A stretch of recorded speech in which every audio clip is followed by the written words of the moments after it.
It's the news now here on BBC One Wales with Huw Edwards and Rebecca John.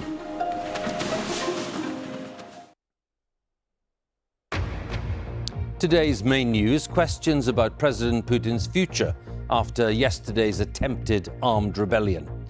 The mercenary soldiers of the Wagner Group, who 24 hours ago were claiming victory, have been leaving their positions today. President Putin says he will not prosecute the Wagner boss, Yevgeny Prigozhin, who's agreed to leave Russia and go to Belarus. We'll be looking at the latest developments there in Moscow, and we'll be also talking about the fighting on the front line in Ukraine, also today. We are talking to survivors of the migrant boat disaster in the Mediterranean last week, some of whom have told us that the Greek authorities, in effect, abandoned them to their fate. And at Glastonbury, they're all standing by for a first appearance at the festival by Sir Elton John.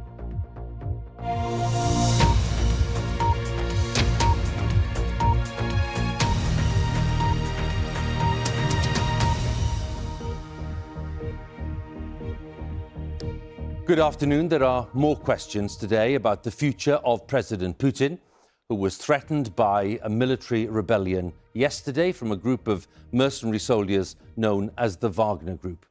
The whereabouts of the group's leader, Yevgeny Prigozhin, are unknown, and local governors in southern regions of Russia say that the Wagner fighters there are withdrawing.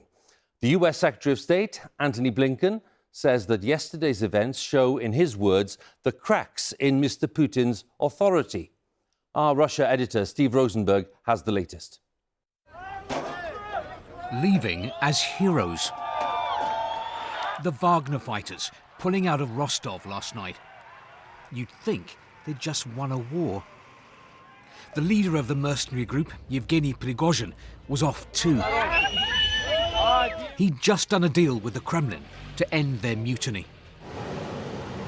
The rebellion started here, then spread north. It was the biggest challenge to Vladimir Putin's authority since he came to power. Vladimir Vladimirovich Putin. Russia's commander-in-chief likes to project an image of strength. A mutiny on his watch is embarrassing. But is it damaging? For Vladimir Putin, will there be political fallout ahead of next year's election? He definitely looks weaker. All elite groups will begin to think about the presidency 2024.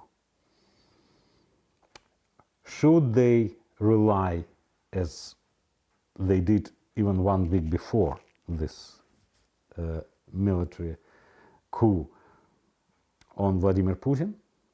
Or should they think about someone new? But there's no sign yet that someone new in the Kremlin is Mr. Putin's plan. Vladimir Putin is determined to show that he is in charge, in control in the Kremlin. And he has the Russian state media to help him paint that picture. The trouble is, the dramatic events of the last couple of days have raised questions about how in control the Russian authorities are of the situation here.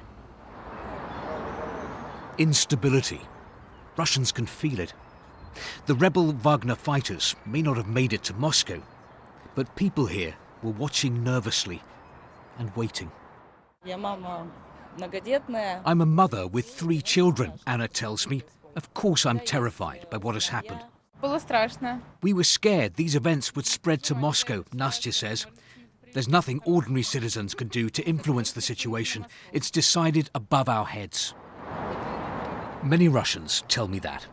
They don't believe they have the power to change what is happening in their country, to make their voices heard, to turn things around. That was Steve Rosenberg reporting there. We can talk about the latest fighting in Ukraine with our correspondent Andrew Harding in just a moment. But first we'll go to Moscow and talk to Steve, our Russia editor. Steve, in your view, given the fact that the US Secretary of State today is saying that this is a sign of cracks in President Putin's authority, what is your sense of the perceptions of President Putin after yesterday? I don't think President Putin has come out of this looking particularly strong, Huw. I mean, yes, there was a deal, yes, the mutiny is over, but look at the ease with which those Wagner fighters basically waltzed into the city of Rostov yesterday and secured the main military sites there. Quite astonishing. And look at the contrast between what President Putin said in his TV address to the nation yesterday and what happened later. In that TV speech, he basically labelled the Wagner rebel fighters as traitors who'd stabbed Russia in the back. And yet by the end of the day, he was doing deals with them and agreed not to prosecute them. So I think we'll see attempts now by President Putin to try to reassert his authority. As for Yevgeny Prigozhin, this is someone who tried to topple the military leadership of Russia, but he wasn't arrested for that, although he has apparently been sent to Belarus. But what struck me was the cheers from the crowd as he was leaving Rostov. The Kremlin won't have appreciated those here. Steve, many thanks. Let's turn to Andrew in eastern Ukraine. And Andrew, what is your sense of the impact of the turmoil of the last few days on the conflict itself? Well, right now, Huw, we've got air raid sirens going on as I speak. We've had a lot of incoming missiles, artillery fire from the Russian front lines nearby. So it feels very much like business as usual. And that's what Ukrainian soldiers and medics that we've met on the front lines have also been stressing to us today, that really they are not prepared to change their tactics or their strategies because of chaos next door in Russia. Yes, of course, they're waiting to see what might happen, whether Wagner forces are allowed to return to occupied Ukrainian territory and rejoin the front lines, whether there could be defections, anything else, who knows? But frankly, at the moment, the Ukrainians have a plan. It's not been going as fast as they want, their counteroffensive, but they are building up forces. They are looking for positions that they can break through on the front lines and make big strategic gains. And that's very much their focus right now. They're looking for opportunities, but they're not going to be diverted by the chaos in Moscow. Andrew, thank you for the latest there. Andrew Harding, our correspondent, and Steve Rosenberg in Moscow. Now, the Greek authorities are facing new allegations about failing to help people on board a sinking migrant boat last week. It's thought that hundreds of people lost their lives in that tragedy. There were 104 survivors, and the BBC has now heard evidence from several of them, and they accuse the Greek Coast Guard of sailing away from the boat when it was clearly in serious difficulty. The heavily overcrowded boat, which had set out from Libya, went down around 50 miles southwest of the coastal town of Pylos. Our correspondent Khalid Karamat from the BBC's Urdu service has the story. At least 82 people died when this vessel sank, with fears up to 500 more people perished.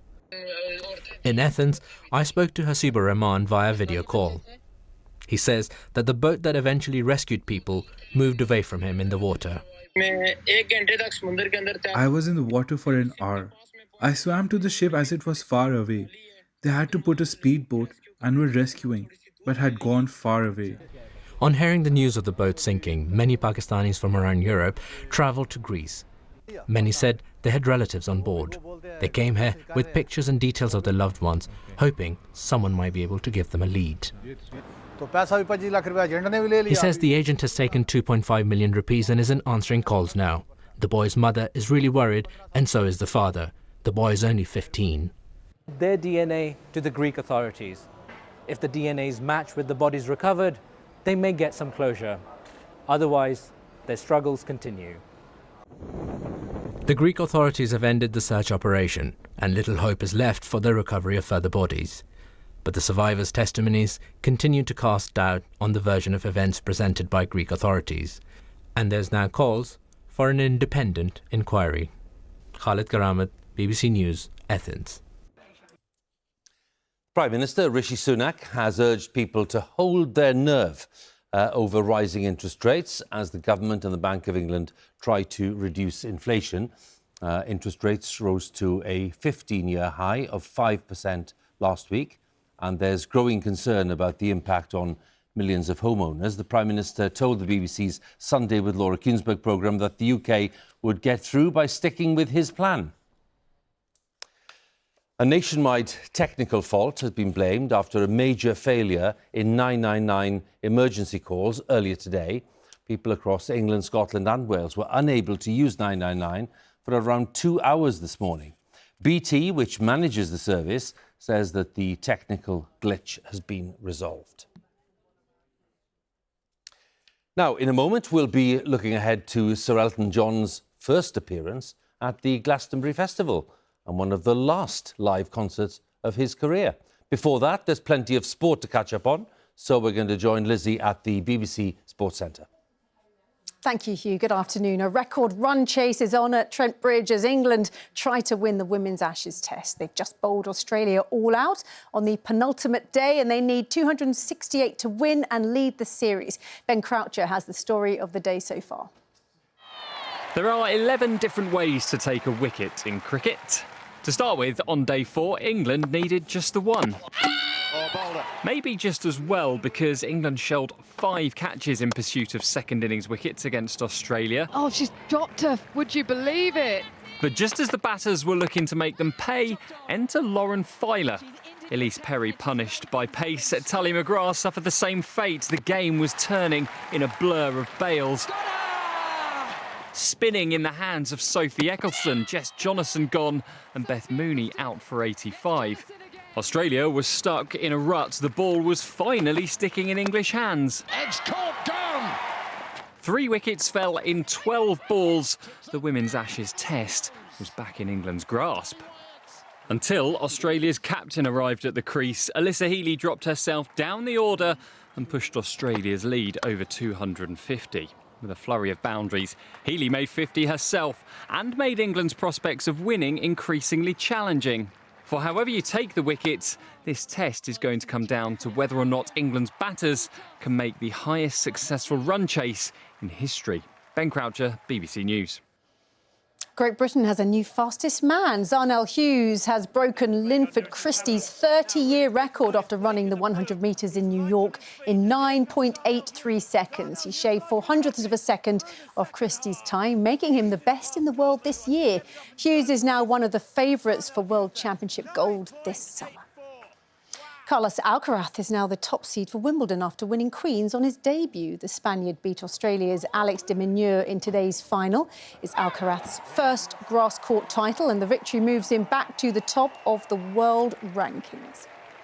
But there was disappointment for Britain's Alfie Hewitt in the wheelchair final, beaten by Belgium's defending champion Joachim Gerard. Hewitt was straight back on court, though, playing in the doubles final with fellow Briton Gordon Reid. And you can watch their match live on the BBC Sport website, as well as follow Ireland's Leona Maguire, who shares the lead at the Women's PGA Championship. But that's it from me, Huw. Lizzie, thanks very much indeed. As we mentioned, Sir Elton John is preparing for his headline performance, marking the close of this year's Glastonbury Festival. He says the show will be one of the final live dates of his career. Our culture and media editor, Katie Razzle, is there. The final day of music across this vast, tented, temporary Somerset town. And warming them up for tonight's grand finale, Sophie Ellis-Bextor. Hers arguably not the sparkliest outfit here. Tributes to a performer with a love of flamboyant clothing, a rocket man who has never performed at Glastonbury before. With many hours to go, will they be still standing when Elton John takes to the stage at 9 o'clock tonight? He's just a legend, isn't he? Absolute legend. I think it's just going to be absolutely buzzing. I'm so excited for the atmosphere. Are you going to stay here the whole time, or what are you going to do when you need the loo? Hold it in.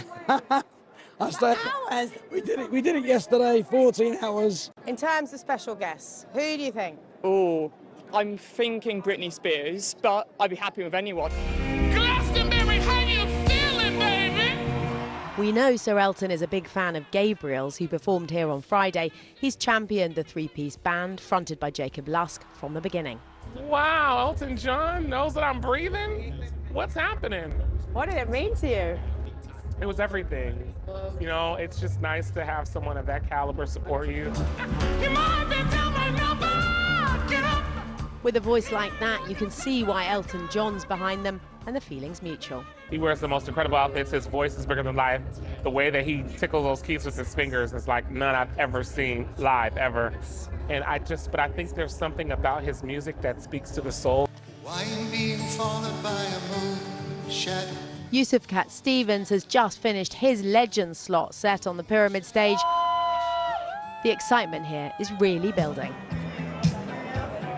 In the next few minutes, Blondie will be heading up onto that stage, followed by Lil Nas X, and then the act we've all been waiting for, Elton John. Now we are expecting him to bring on perhaps 4 surprise guests for what is the last UK date of his final farewell tour. And no doubt, everybody here is going to give him quite a send-off. No doubt at all. Katie, thank you very much. We're looking forward to it. And that's it. The news continues here on BBC One. We'll join our colleagues in the nations and regions for the news where you are, but we'll be back later on after the Glastonbury finale. But for now, thanks for watching and goodbye.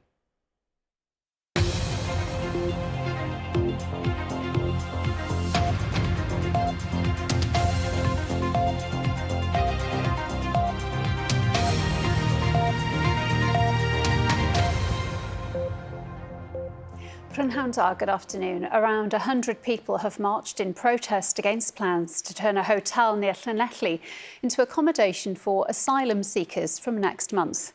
The group ended up at the Stradey Park Hotel in Furness, applauding staff whose jobs are under threat. Nellie Bird reports. A cheer for the staff at the Stradey Park Hotel, some in tears, their jobs on the line. Today, people gathered as plans to turn this site into accommodation for asylum seekers move closer. They'd marched from the town centre in protest, making their way to the village of Furness, where the hotel is found. More than 100 people are now gathered here outside the hotel, and while the mood is peaceful, there's clearly real concern about the plans. We know nothing, and the community is willing to support the people, but it's knowing. It's knowing what's coming. And we don't know. The amount of people that they are saying are going to be coming is 240, I think was mentioned last time. In 77 bedrooms, yes. Which is overcrowding, to put it mildly. The march was organised by the Furness Action Committee, which is fighting the plans. Look at the age of the people that are here now. These aren't racist people that will be battering down doors and causing problems. They're people who've been customers of the hotel and worried about it, worried about the impact it's going to have on local services. The Home Office said it was listening to the local community's views on the plans for this site. It said it was currently costing £6 million a day to house asylum seekers in hotel rooms, which it described as unacceptable. Local people say they're still in the dark over much of the detail, but it's understood asylum seekers could be in the hotel from the 10th of July. The Welsh Secretary says the UK government might have to look again at help being offered to mortgage payers if everyone isn't included. A deal struck between lenders and the Treasury means there'll be no repossessions for a year and people will be able to change their terms for 6 months. But Labour says it's weak, with only around 75% of companies signed up. If it turns out that there continue to be people that we haven't reached for one reason or another, I'm absolutely certain that that the ministers will want to go back. I mean, we are demonstrating very clearly. We acknowledge that there's a problem. The Chief Executive of the National Eisteddfod has described news coverage of its refusal to let a bilingual rapper perform at the festival as clickbait. Betsan Moses says it's inaccurate to use the word ban to describe the festival's decision to turn down Sage Todd's. The rapper was told he couldn't perform at the festival as there was too much English in his songs. The festival's rules state that all performances must be in Welsh. People with hidden disabilities have opened up about how social media helps them spread awareness and feel less alone. Katrina Aitken has spoken to 2 people who say online platforms have helped them rediscover a sense of purpose from the comfort of their own homes. To most, Keith looks like a healthy 61-year-old, but he lives with a hidden disability. I got diagnosed with ulcerative colitis in 2008, and it was a very, very dark time. After being rushed into hospital, Keith had life-saving surgery, which left him with a stoma. You see me now. you've absolutely no idea what I've got, that I've got a stoma.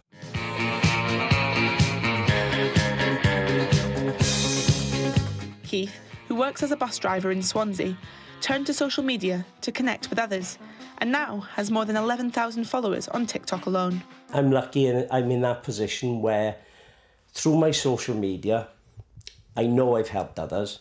For Bethany, life looks different to many other 24-year-olds, as multiple chronic illnesses have prevented her from pursuing her planned career in history. I can't do very much. I can't really get out very much. I can't be left alone at all because of the dangers surrounding, me fainting or me, hitting my head, different things. I had to give up driving.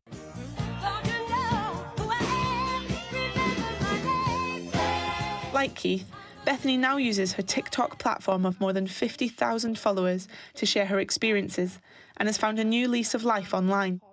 Having social media has given me an opportunity to reach out to people and have them reach out to me too, and build these relationships and build this trust and this community that offers other people support as well as myself. By sharing their personal stories online, Bethany and Keith hope to help others living with hidden disabilities.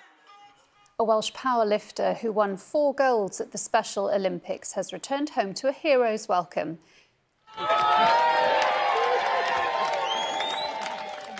18-year-old Blethyn Gibbs from Pembrokeshire competed for Team GB at the Games in Berlin. He arrived back in his village of Thornton to a crowd of people cheering. The weather forecast now, and any rain will clear to scattered showers, brighter later, turning drier overnight. Tomorrow will be breezy with some cloud. It should stay largely dry, but there could be some light rain or drizzle in the west, highs of 21 Celsius. That's Wales Today. We'll be back in breakfast with updates from 6:25. Have a good evening. Goodbye. Hwyl fawr.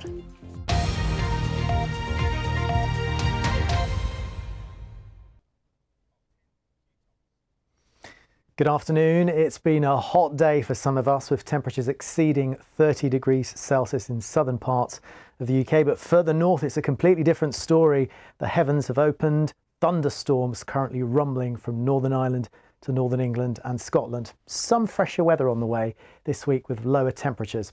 Now, this is what's happening right now. So that weather front crossing northern parts of the UK. Behind it, we have that Atlantic air racing in, and it is deflecting that heat in place across southern and eastern areas further towards the east across Europe. So in the last hour or so, and right now, we've got those storms across northern parts of the country. They will continue for a few hours yet, with some big downpours, hail, gusty winds in places as well. And then towards the end of the night, it's eventually going to be clear and calm for many of us. These are the temperatures around 7 a.m. on Monday, 15 in the south, closer to 11 in Glasgow and Edinburgh. And tomorrow, a fresher day certainly for all of us, and there'll be a scattering of sunshine and showers. Now, the temperature is still a fraction above the average, for example, in London, around 23 degrees, closer to the average for Belfast and Glasgow. Here's a snapshot around about midday to lunchtime across the country on Tuesday. Temperatures close to the average with a lot of cloud, but it will feel a little more humid again, I think, on Tuesday. And then the rest of the week, a little changeable. I think so, some typical summertime conditions on the way. Bye-bye.